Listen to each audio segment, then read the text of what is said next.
Good afternoon, everybody. I'm Karen Jordan with AON Affinity.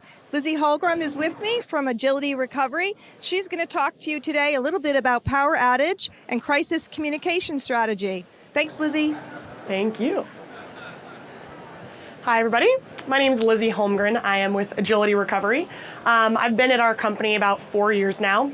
We actually started as a unit of General Electric about 25 years ago, and we provide business continuity and disaster recovery solutions for healthcare and long-term care providers. We provide 4 key elements of disaster recovery and business continuity. Those are access to alternative space for your administrative and back office functions. We also provide power generation, generators, fuel, electricians.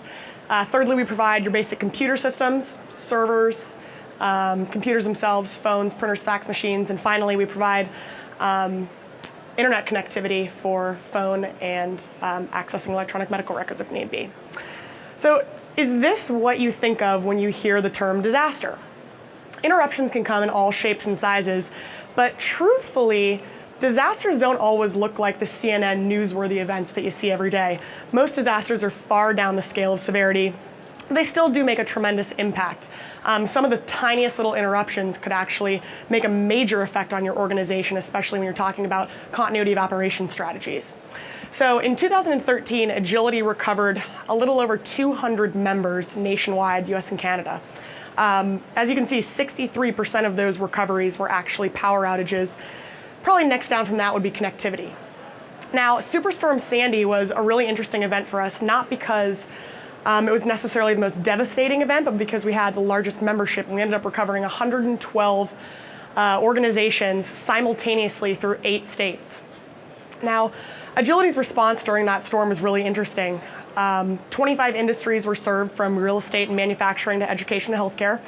We had 4,000 recovery calls from members all over the nation asking us if we could come to rescue them if those outages continued. Now, first we're going to be talking about a power outage. This is definitely the most common recovery that we see every year. Loss of power means a lot of things. Loss of HVAC, your security systems, refrigeration if you're keeping medications for your patients or your residents. Potential consequences of overlooking business and support functions while planning for an interruption are financial hardships. As you can see, harm to the organizational reputation. You want to know that you're going to be up and running to serve the needs of those customers, those residents, and certainly their family members. So how do you prepare for a power outage? Check your procedure for restoring your critical power. Understand what those needs are going to be before the day that the disaster happens. The last thing you want is for you making a phone call at 3 o'clock in the morning and not knowing what type of generator you need or how to hook it up.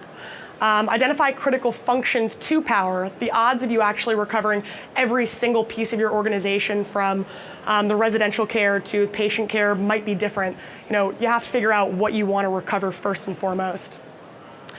Secondly, we're going to talk about a crisis communication strategy. I don't know if you all remember, during Hurricane Katrina, that's really when the United States learned how to text.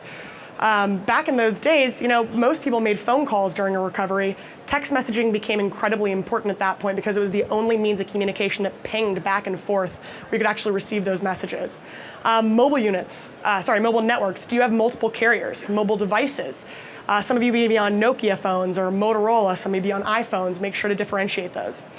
Is your website operational? Do you have passwords to actually access those websites? If your website's down, can you access a Facebook network or Twitter or LinkedIn to update, again, your vendor and supply chain, and then family members of residents? Certainly, you want to keep them up to date as well. Invest in a crisis communications tool, alert notification, and text messages. It's not always the best idea to have a crisis communication strategy that just relies on voicemail. You're probably not going to be able to access that during a regional event. So it was 5 minutes. I hope that was helpful. I know that was pretty quick, but if you guys have any questions, Karen and I will be at the AON booth at 12:25.